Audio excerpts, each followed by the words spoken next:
What's up, guys? Hey guys, I am 52 years old. 52 years old. And it's getting harder to be fit.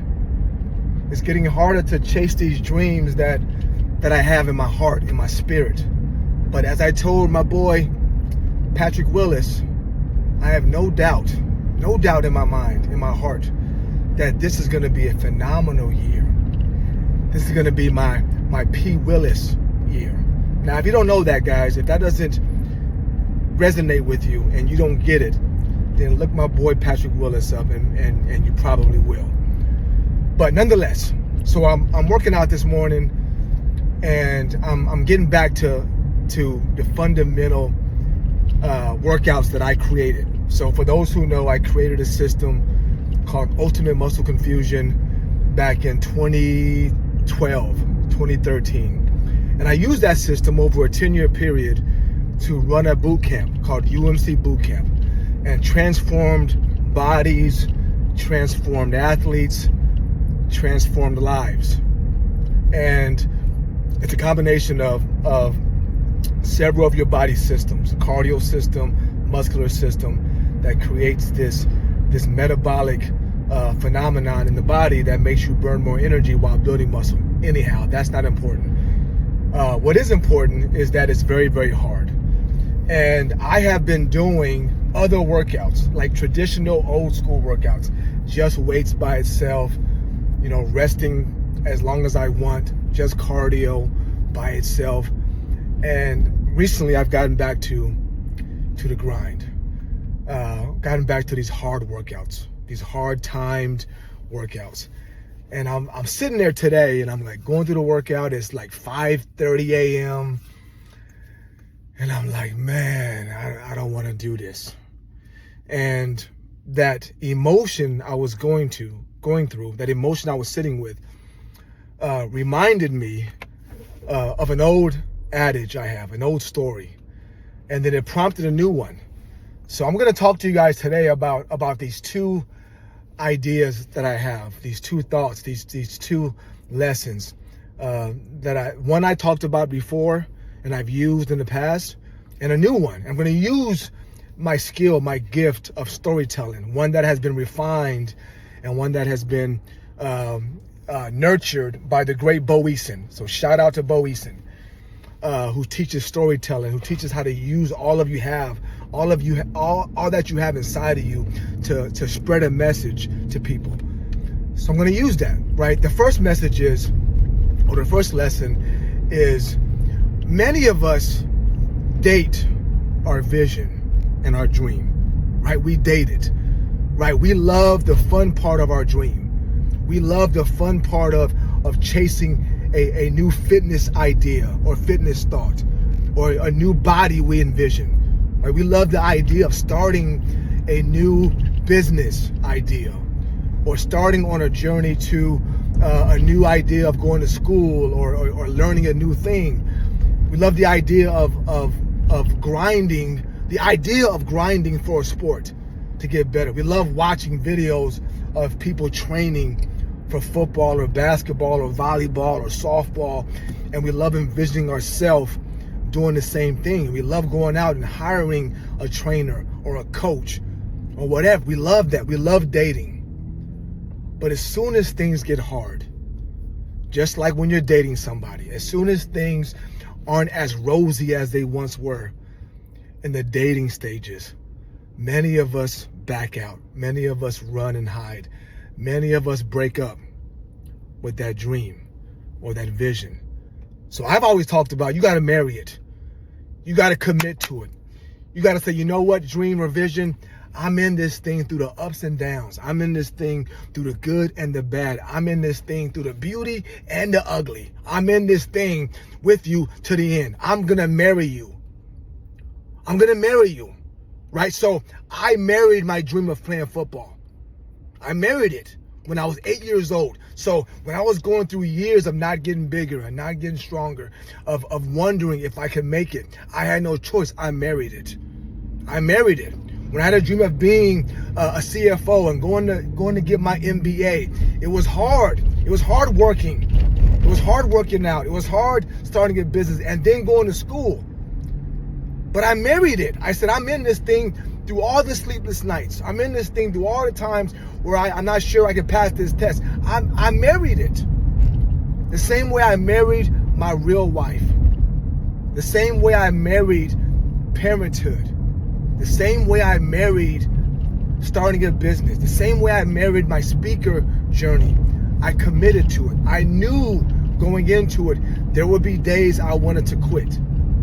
And I wanted to run. And I wanted to hide. And I wanted to give up. But I married it. I committed to it. I put a ring on my finger and said, I'm in this thing to the end. Most of us don't do that. Most of us don't do that. We love the fun and all the good stuff. Buying the new shoes, buying the new membership, getting the meal plan, all that stuff. We love, buying the new course, right? Many of us have bought all kinds of online courses. We love all these ideas of going, trying out for the basketball team and getting a new coach. All this stuff. We love the first part. The hard part, getting up in the morning and being sore and being tired and sleepless nights. That part we don't love. And unless you commit to it ahead of time, unless you marry it and say, no matter what, I'm in this, you're going to run. You're going to hide. So you got to marry it. You got to marry it. That's the first step. But what I realized today, as I'm sitting there and I'm like, man, I'm 52 years old, man. Do I still want to be ripped? I'm 52 years old. Do I still want six-pack abs? I'm 52 years old. Do I still want to be able to do 100 burpees in 30 minutes or do box jumps or do sprints or do crazy workouts? Do I still want to be the guy that can do that stuff? The answer is yes. The answer is yes. But in the moment I thought about it. I said, well, what happens when people fall off? What happens when people stop dreaming? And the world is full of them. I have been that person in several endeavors in my life too, so I get it. And by no means do I, and you'll hear it in a minute, by no means do I mean this to be disrespectful to anybody who has done the thing I'm going to say that you have to do to quit your dream. By no means do I mean disrespect by this. Right? But what it comes down to is if you decided to marry your dream, which again, many people do not. Most people do not. But if you are one of the few that decided to marry your dream of being a great football player, or marry your dream of being a great parent, or marry your dream of being fit, or marry your dream of being a lawyer, or marry your dream of being a speaker, or marry your dream of starting a business. If you are one of the few that did that, and then you look back and you stopped, why did you stop? Right? When I was sitting there today thinking about if I stop doing this, if I all of a sudden say, you know what? I don't really want to be super fit anymore. I can be average. I can be somebody who's just kind of just staying in shape, kind of doing a little bit, never getting super tired, never wanting to throw up. I could do that. I could do that. I could be one that says, you know what? Why would I want to do that? Why would I want to almost throw up in a workout? Why would I want to be sore? Why would I want to still try to see how much I can lift? Right? Why would I still do that? Well, the answer is simple. If I don't want to do it anymore, if I say I'm done doing it, I got to do this. And again, I mean no disrespect. You got to file for divorce. If you marry this dream, and all of a sudden you look back and you stop chasing it, you filed for divorce with your dream. So I admit it. Ain't nothing, guys, again, no disrespect. Because going through divorce in real life is painful. I get that. But when it comes to your dream or vision, if you had a dream and you can be honest with yourself that you married it, if you look back now and you are not still chasing that dream, at some point in the journey, you decided to divorce it. You filed paperwork to say, I don't want to be that fit anymore. It's okay. I don't want to be a great parent anymore. It's okay. I don't want to get a scholarship in basketball or football or softball or soccer. It's okay. I don't want to build a business. It's okay. I don't want to be super successful in my journey to be a speaker or a lawyer or a doctor. You decided that. You filed for divorce. Don't blame the kids. Don't blame the injury. Don't blame your age. I'm 52. Don't blame your spouse. You decided to divorce your dream. So the trick is, for all of us, we got to sit in our own honesty and say, number one, am I willing to marry this vision? I hope the answer is yes, because you're worth it. Your dream is worth it.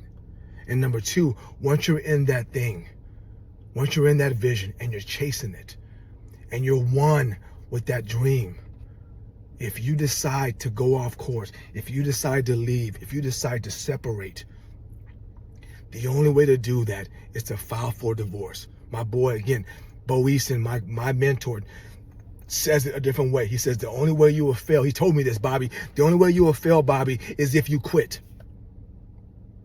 The only way, in my terms, the only way you will not fulfill your dream is if you decide to divorce it. So if you're in a state, right, if you're in a state now where you're not really sure how to marry your dream, I can help. My book can help. If you're in a dream, if you already married it, and you're finding yourself in moments where it's hard, it's like a relationship, a real marriage, guys. It's going to be challenging. It's going to be tough. I'm not saying there's times I don't want to divorce my dream, right? I'm not saying there's times where it's hard. I'm saying that I have chosen not to divorce it. All my dreams, all my visions. So if you are in a state right now where you're saying to yourself, you know what, it's hard, I don't want to divorce it, my book can help you. I can help you. We can help each other. So I want you to marry something. I want you to commit to something, right? That thing that's in your heart, in your spirit, I want you to marry it. And when you do, guys, I don't want you to divorce it unless you choose to. But if you choose to, admit to yourself, don't blame anybody else. And if you choose not to, but find yourself in a struggle, I can help. My book can help. All right, guys. I love you guys. I love you guys. Stay with it. Keep pushing. Keep being the best version of you. But let's marry it, and then let's not divorce it. All right, guys. I love you. Have a great day.